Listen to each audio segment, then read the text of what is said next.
Sa ngalan ng Ama at ng Anak at ng Espiritu Santo. Amen. Ang pagpapala ng ating Panginoong Jesucristo, ang pag-ibig ng Diyos Ama, at ang paipagkaisa ng Espiritu Santo naway sumainyong lahat. At sumaiyo din. Mga kapatid, tayo sumasama magpurit magpasalamat sa Diyos. Ngayon tayo nagkakatipon sa ikalawang araw ng ating ginagawang paghahanda sa Pasko ng pagsilang ng ating Panginoon. Itaas natin ang ating mga intensyon, ang ating mga panalangin, at upang tayong lahat ay maging karapat-dapat sa ating pagdiriwang, ating pagsisihan ang mga nagawa nating kasalanan. Inaamin ko sa makapangyarihang Diyos at sa inyo mga kapatid, na lubha akong nagkasala sa isip, sa salita at sa gawa, sa aking pagkukulang. Kaya sinasamo ko sa mahal na Birheng Maria, sa lahat ng mga anghel at mga banal, at sa inyong mga kapatid na ako'y panalangin sa Panginoong ating Diyos. Kaawaan tayo ng makapangyarihang Diyos, patawarin tayo sa ating mga kasalanan, patnubayan tayo sa buhay na walang hanggan. Amen.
Gloria in excelsis Deo.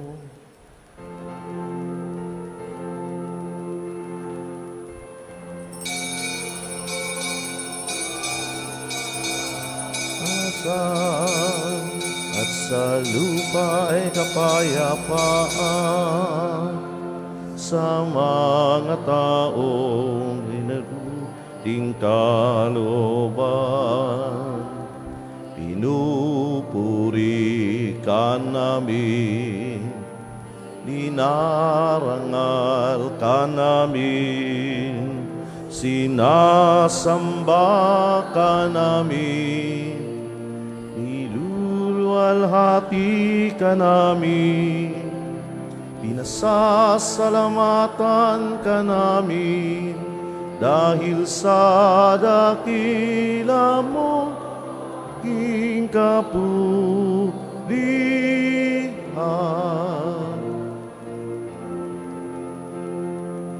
Panginoong Diyos, Hari ng langit, Diyos amang makapangyarihan sa lahat.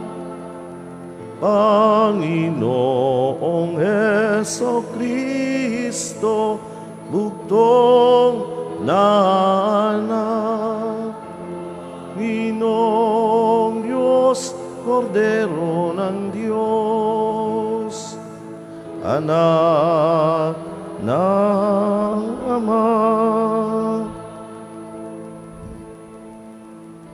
Ikaw na nagalis ng mga kasalanan ng sanlibutan, maawa ka sa amin. Ikaw na nagalis ng mga kasalanan ng sanlibutan, tanggapin mo ang aming kahilingan. ikaw na naluluklok sa kanan ng maawa ka sa amin. Kat ikaw lamang ang banal, ikaw lamang ang Panginoon, ikaw lamang, O Jesucristo, ang kataas-taasan, kasama ng Espiritu Santo, sa kadakilaan ng Diyos Ama.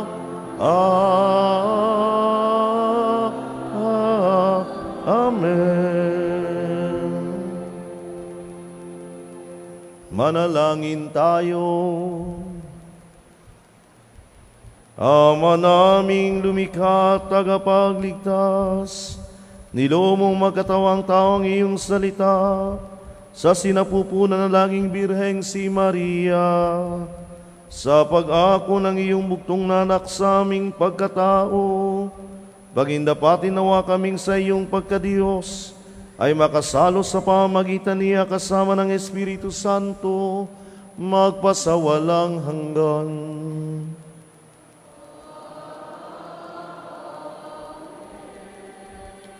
Ang lahat po ay magsiupo.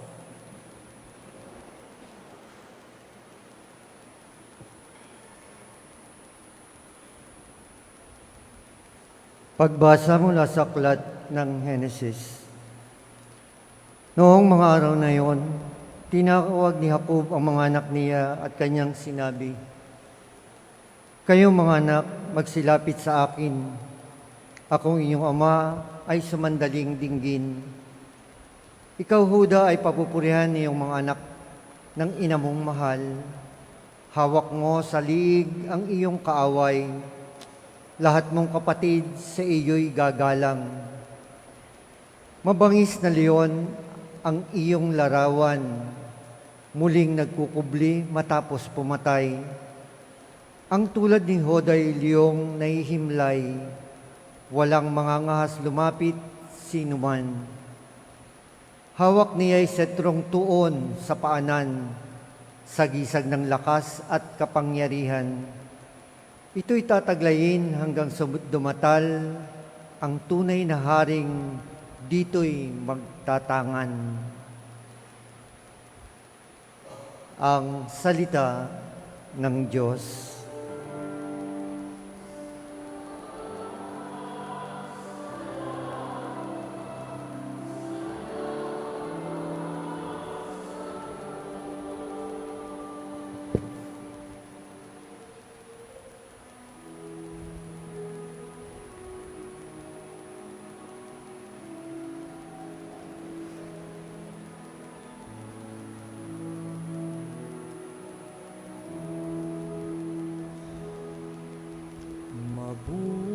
Mabubuhay siyang marangal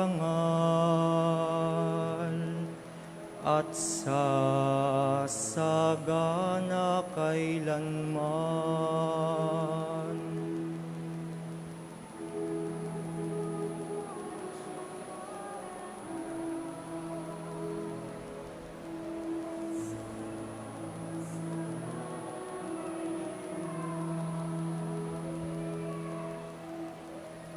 Turuan mo yaong haring humatol ng katuwiran. Sa taglay mong katarungan, O Diyos, siya'y bahaginan. Upang siya'y maging tapat mamahala sa iyong bayan. At pati sa mahihirap, maging tapat siyang tunay.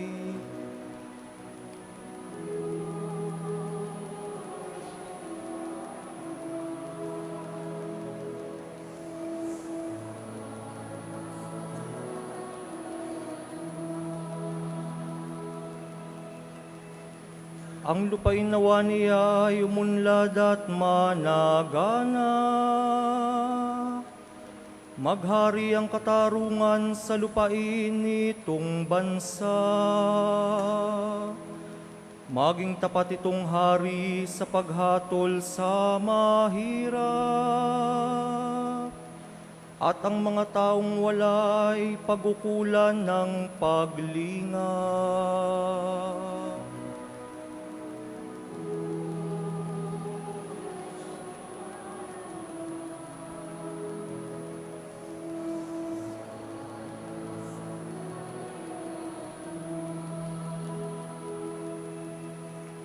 Yaong buhay na matuwid sa kanyang kapanahunan. Madama ng bansa niya at umunlad habang buhay. Yaong kanyang kaharian ay palawak ng palawak. Mula sa ilog Euphrates sa daigdig ay kakalat.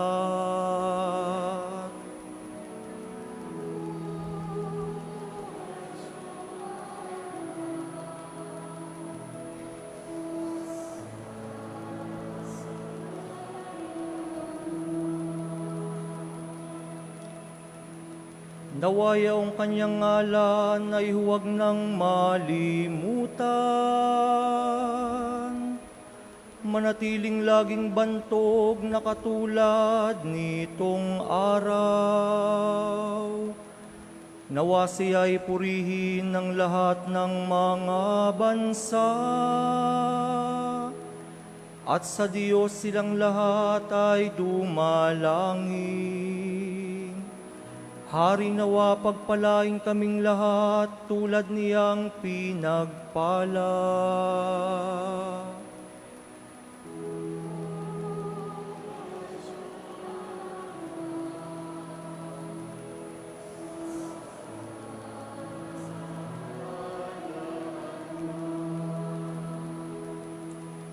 Mabubuhay siyang marangal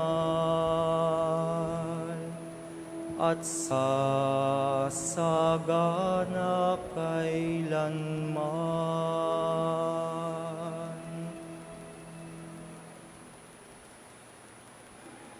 Ang lahat po ay magstayo bilang pagbubunyi sa mabuting balita ng Panginoon.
Sumainyo ang Panginoon.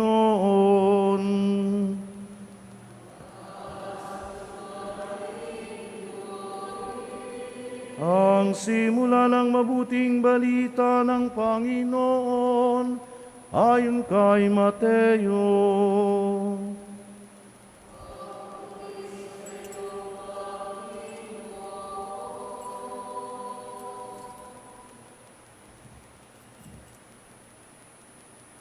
Ito ang lahi ni Jesucristo na mula sa angka ni David, na mula naman sa lahi ni Abraham. Si Abraham ang ama ni Isaac, si Isaac ang ama ni Jacob na ama ni Juda at ang kanyang mga kapatid. Naging anak naman ni Juda kay Tamar sina Fares at Zara, Si Fares ang ama ni Esrom at si Esrom ang ama ni Aram. Si Aram ang ama ni Aminadab. Si Aminadab ang ama ni Naason na ama naman ni Salmon. Naging anak ni Salmon kay Rahab si Boaz, at naging anak naman ni Boaz kay Ruth si Obed. Si Obed ang ama ni Hese na ama ni Haring David. Naging anak ni David si Solomon sa dating asawa ni Urias. Si Solomon naman ang ama ni Roboam. Si Roboam ang ama ni Abias, at si Abias ang ama ni Asa. Si Asa ang ama ni Hosaphat, at si Hosaphat ang ama ni Horam, na siya namang ama ni Uzias.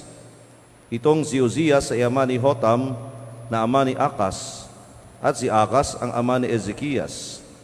Si Ezekias ang ama ni Manases, at si Manases ang ama ni Amos, na ama naman ni Osias. Si Osias ang ama ni Jeconias at ang kanyang mga kapatid. Panahon noon ng pagkakatapon ng mga Israelita sa Babilonia. Matapos ang pagkakatapon sa Babilonia, naging anak ni Jeconias si Salatiel na ama ni Zerubabel.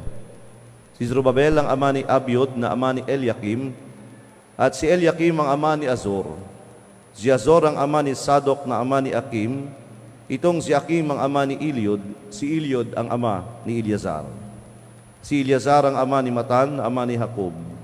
At si Jacob ang ama ni Jose, na asawa ni Maria. Si Maria naman ang ina ni Jesus na tinatawag na Kristo. Sa makatuwid, 14 ang salinlahi mula kay Abraham hanggang kay David. 14 mula kay David hanggang sa pagkakatapon ng mga Israelita sa Babilonia, at 14 din mula sa pagkakatapon sa Babilonia hanggang kay Kristo. Ang mabuting balita ng Panginoon.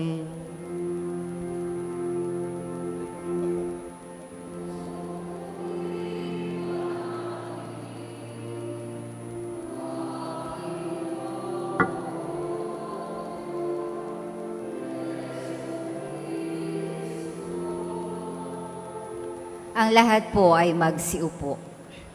Magandang umaga po sa inyong lahat. Magandang umaga po sa iyo, Father Bien. Batiin natin ang ating katabi ng magandang umaga.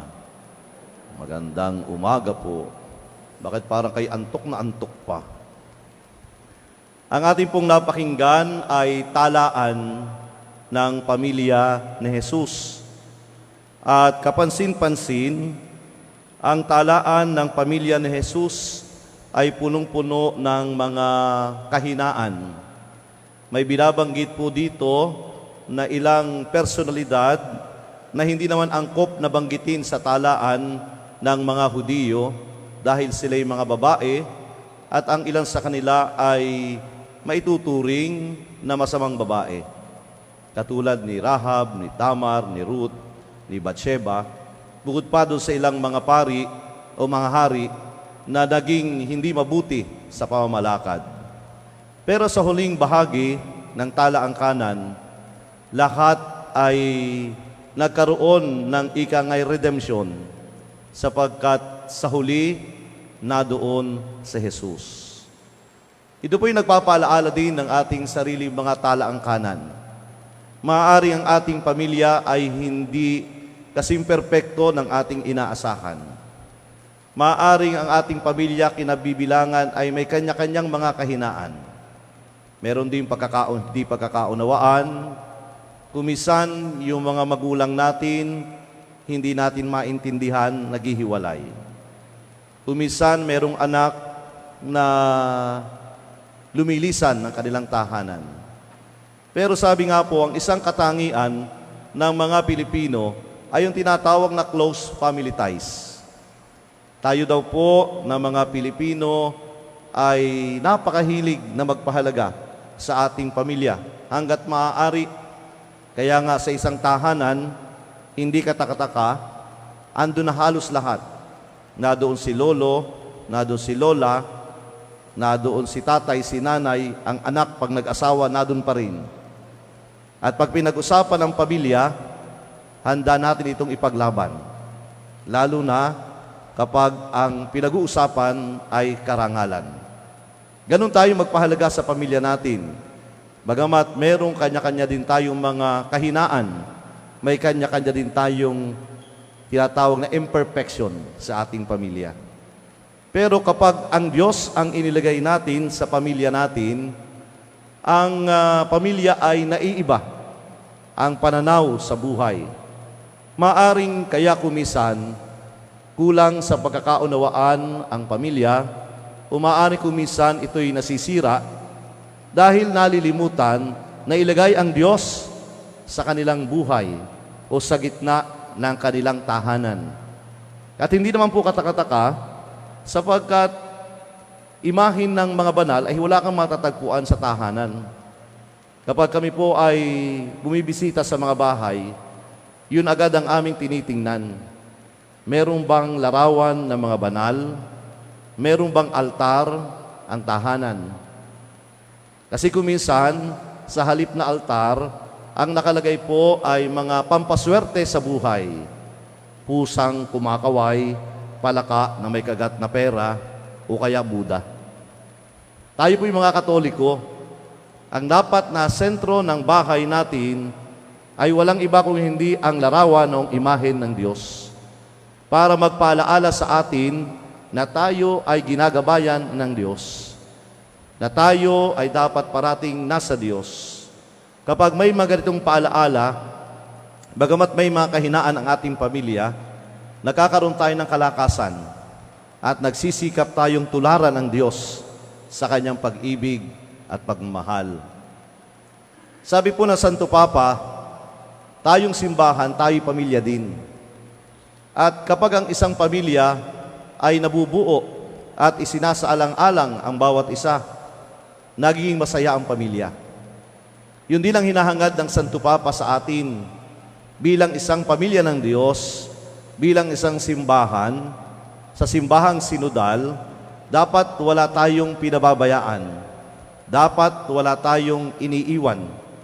Kaya nga ang mga programa ngayon ng ating simbahan, lalo tigit dito sa ating diocese, na binanggit kahapon ng ating obispo, ay paigtingin, palalimin ang programa ng Munting Sambayanang Kristiyano o MSK. Maaring ito po'y narinig ninyo. Maaring ang ilan sa inyo ay kabilang dito o aktibong nakikisangkot.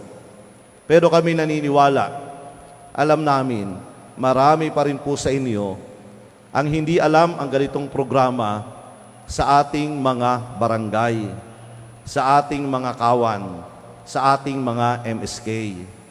Lalo na yung kapitbahayang Kristiyanong katiwala. Bakit?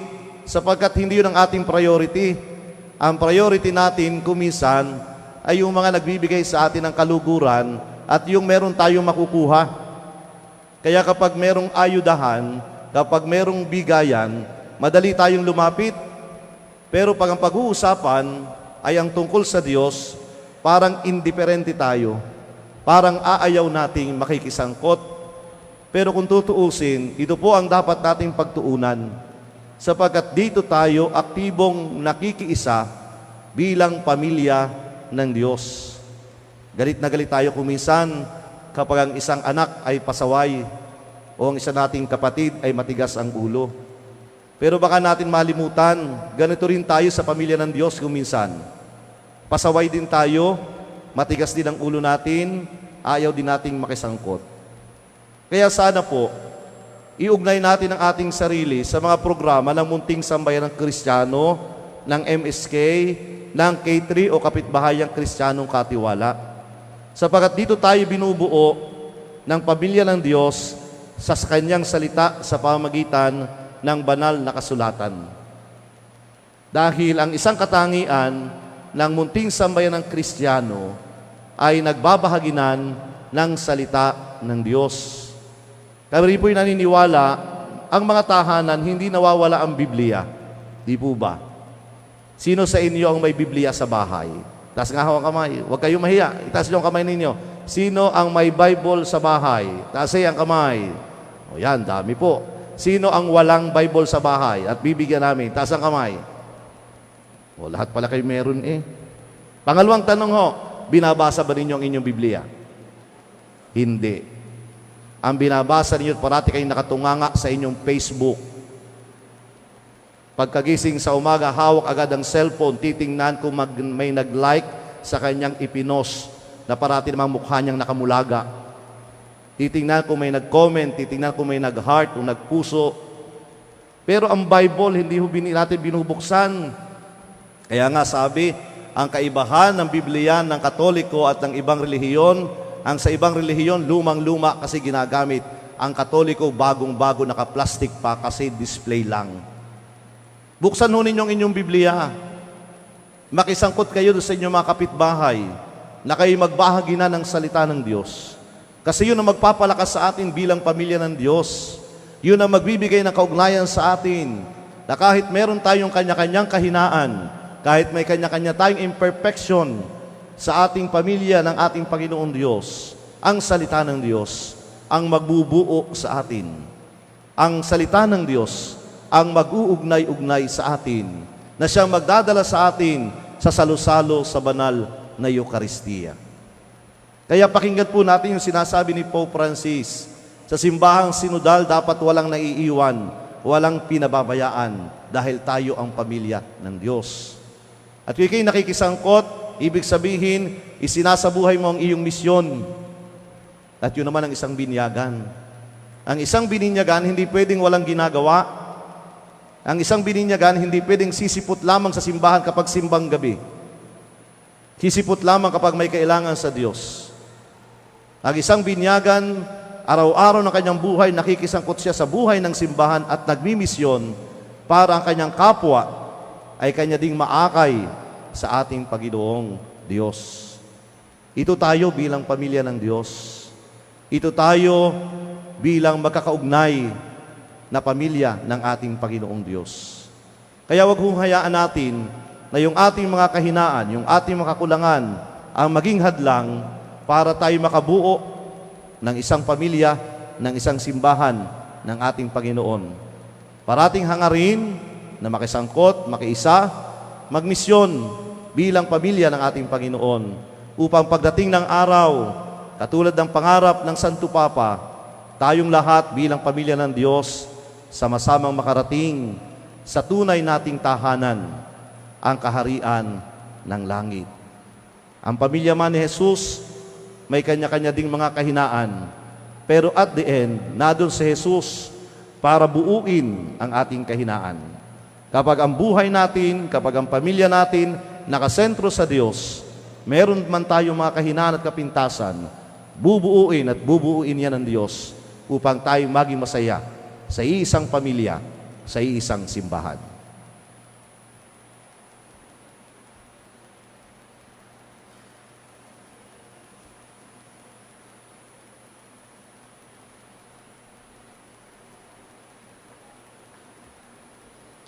Ang lahat po ay magsitayo.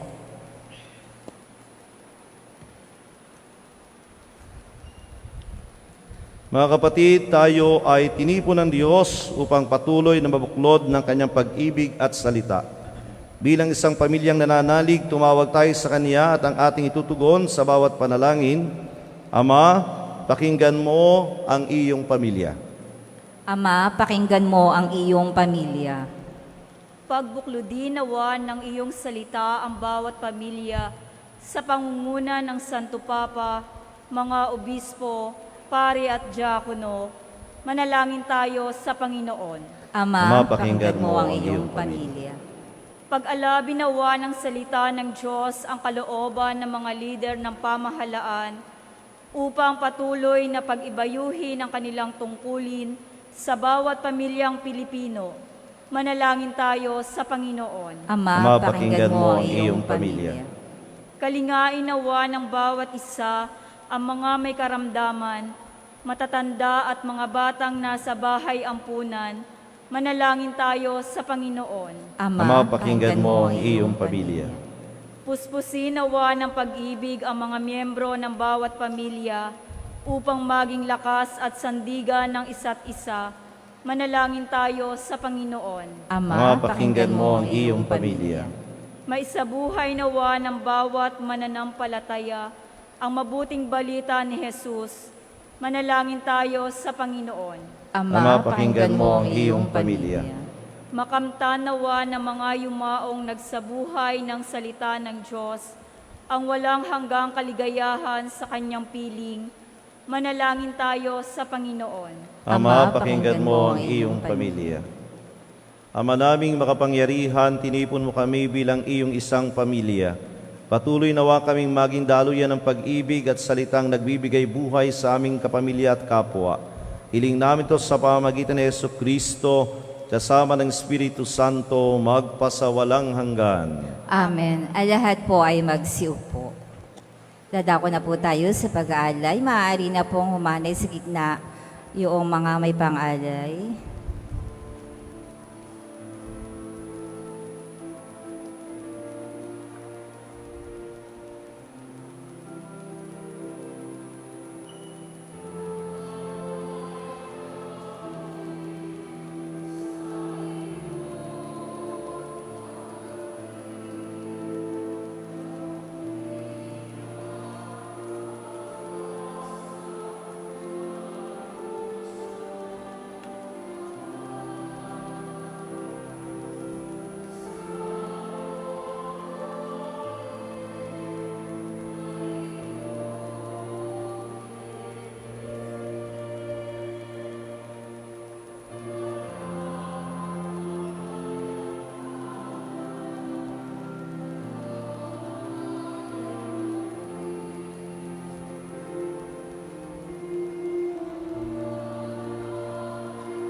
Ang lahat po ay magsitayo.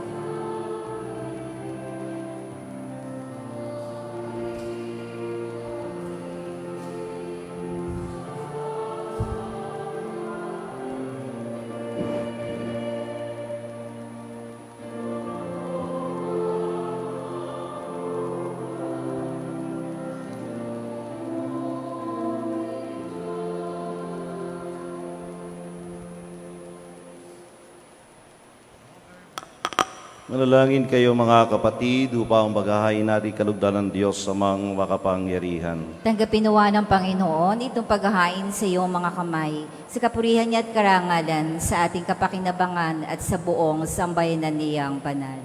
Ama naming lumikha, gawin mong banal ang mga alay ng iyong sambayanan, upang sa kagalang-galang na pagdiriwang na ito, kami ay pagindapatin mong magkasalo-salo sa pagkaing ibinibigay mo sa pamagitan ni Jesucristo, kasama ng Espiritu Santo, magpasawalang hanggan.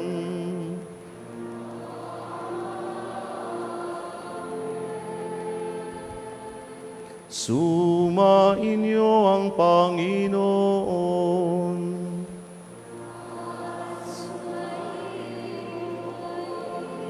Itaas sa Diyos ang inyong puso at diwa.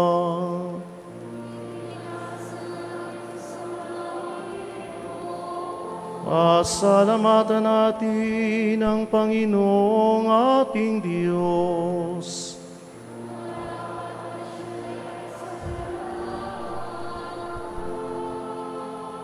Amalaming makapangyarihan, tunay ngang marapat na ikay aming pasalamatan sa pamamagitan ni Jesucristo na aming Panginoon. Ang pagsusugo mo sa Kanya ay pinahayag ng lahat ng mga propeta.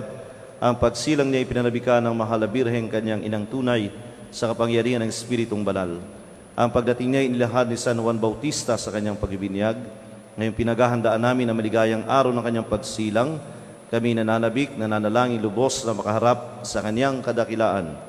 Kaya kaysa ng mga anghel na nagsisiyawit ng papuri sa iyo nang walang humpay sa kalangitan, kami nagbubunyi sa iyong kadakilaan.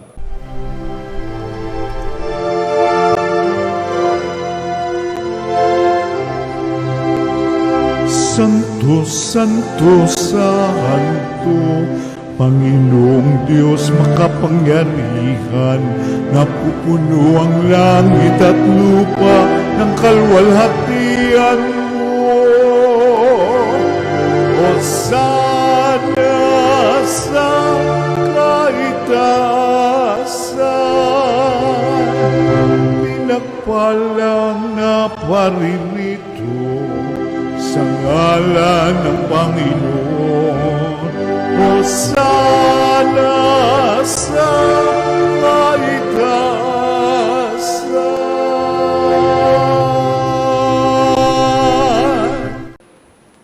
Ama naming banal, ikaw ang bukal ng tanang kabanalan. Kaya't sa pamamagitan ng iyong Espiritu ganung banal ang mga kaloob na ito, upang para sa amin ay maging katawan at dugo ng aming Panginoong Hesu Kristo. Bago niya pinagtiisa ang kusang loob na maging handog, hinawakan niyang tinapay, pinasalamatan ng Kaniya, pinaghati-hati niya iyon, iniabot sa kaniyang mga alagad at sinabi, "Tanggapin ninyong lahat ito at kanin, ito ang aking katawan na ihahandog para sa inyo."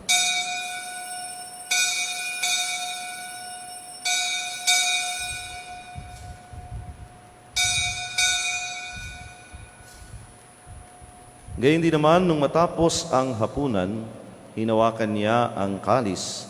Muli kaniyang pinasalamatan.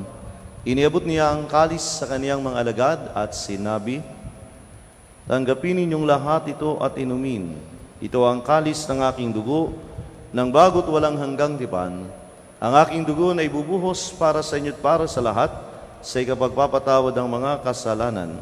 Gawin ninyo ito sa pag-alala sa akin."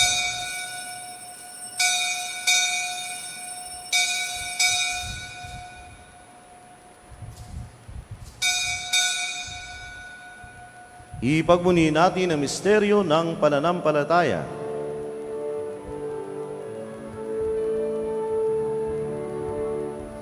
Kristo ay gunitain, sarili ay inihain, bilang pagkait inumi, pinagsasaluhan natin. Hanggang sa siya'y dumating, hanggang sa siya'y dumating. Ama, ginagawa namin ngayon ang pag-alala sa pagkamatay at muling pagkabuhay ng iyong anak, kaya tiniaalay namin sa iyo ang tinapay na nagbibigay buhay at ang kalis na nagkakaloob ng kaligtasan. Kami nagpapasalamat dahil kami iyong minarapat na tumayo sa harap mo para maglingkod sa iyo. Sinasamo namin, kami magsasalo-salo sa katawan at dugo ni Kristo ay buklod sa pagkakaisa sa pamamagitan ng Espiritu Santo. Amalingapin mo ang iyong simbahang laganap sa buong daigdig, puspusin mo kami sa pag-ibig, kay San Francisco na aming Papa, ni Melrey na aming Obispo, at ng Talang Kaparian. Alalahanin mo rin ang mga kapatid naming nahimlay na may pag-asang sila'y muling mabubuhay, gayon din ang lahat ng mga pumanaw. Kawan mo sila't patuloyin sa iyong kaliwanagan. Kawan mo't paginabatin kaming lahat na makasalo sa iyong buhay na walang wakas. Kaysa ng mahal na Birheng Maria na ina ng Diyos, ni San Jose na kaniyang esposo, kaysa ng mga apostol ang lahat ng mga banal na namuhay dito sa daigdig ng kalugod-lugod sa iyo, may pagdiwang nawa namin ang pagpupuri sa kararangal mo sa pamamagitan ng iyong anak na aming Panginoong Hesu Kristo. Sa pamamagitan ni Kristo, kasama niya at sa Kanya, ang lahat ng parangal at papuri ay sa iyo, Diyos Amang makapangyarihan, kasama ng Espiritu Santo, magpasawalang hanggan.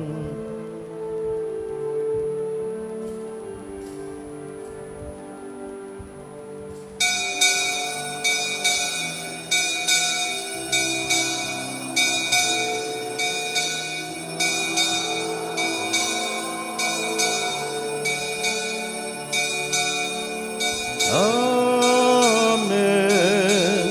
Amen. Amen. Amen. Ang lahat po ay magsitayo. Naglayang pag-ibig sa Diyos, sama-sama tayong tumawag sa ating Ama sa langit.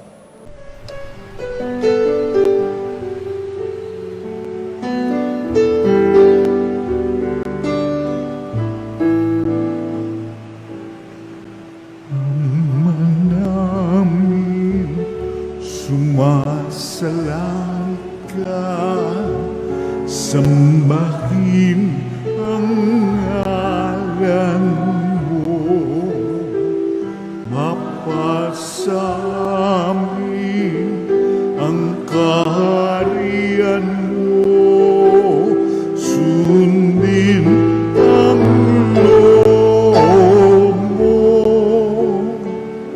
dito sa lupa para nang sa langit. Bigyan mo po kami ngayon ng aming kakanin sa araw-araw at patawarin mo kami sa aming mga sala para ng pagpapatawan namin sa nagkakasala sa amin, at huwag mo kaming ipagdulot sa tukso, at yadya mo kami sa lahat ng masama. Iniiling namin kami adya sa lahat ng masama, pagkalooban ng kapayapaan araw-araw, iligtas sa kasalanan, ilayo sa lahat ng kapahamakan, samantalang aming pinanabika ng dakilang araw ng pagkapahayag ng tagapagligtas naming si Yesu Kristo.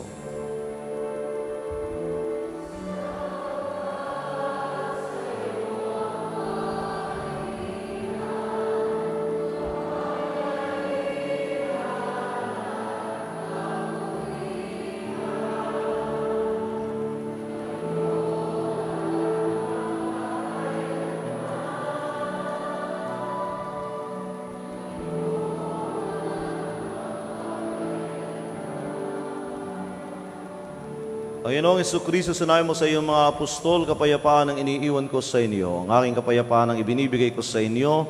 Tunghayan mo aming pananampalataya at huwag ang aming mga pagkakasala.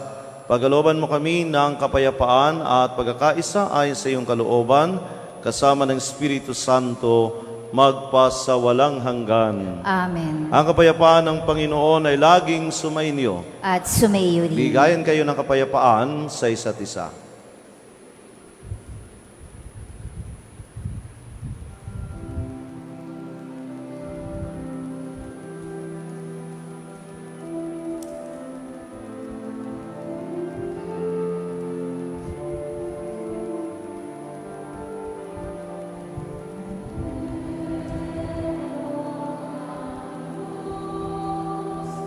na nag-aalis ng mga kasalanan ng sanlibutan. Maawa ka, maawa ka sa amin. Kordero ng Diyos,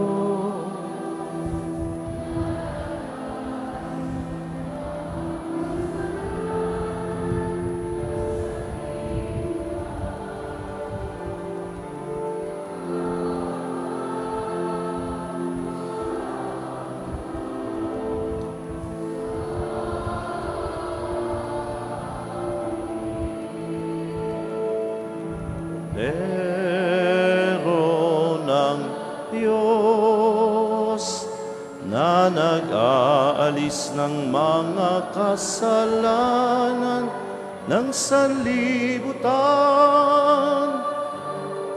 ipagkaloob mo sa amin ang iyong kapayapaan.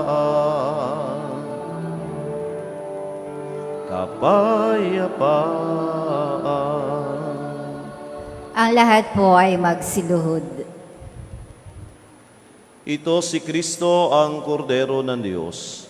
Ito ang nag-aalis ng kasalanan ng sanlibutan. Mapalad tayong inaanyayahan sa kaniyang piging.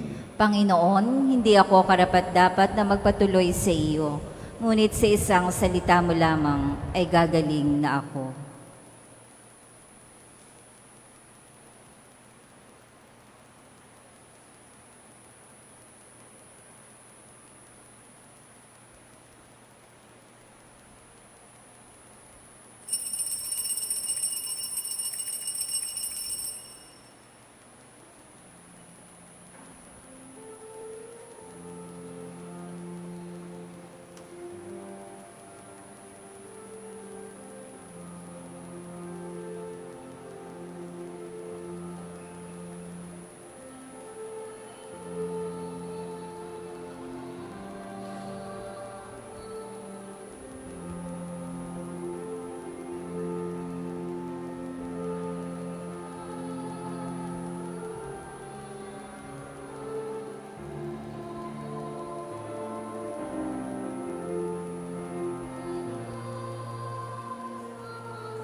Ang lahat po ay magsitayo.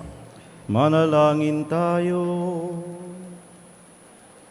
Ama naming mapagmahal, kaming pinapagsalo mo sa iyong piging, ay pag-alabi nawa ng Espiritu sa pananabik na magliwanag, sa piling ng dumarating na si Kristo, na namamagitan kasama ng Espiritu Santo, magpasawalang hanggan.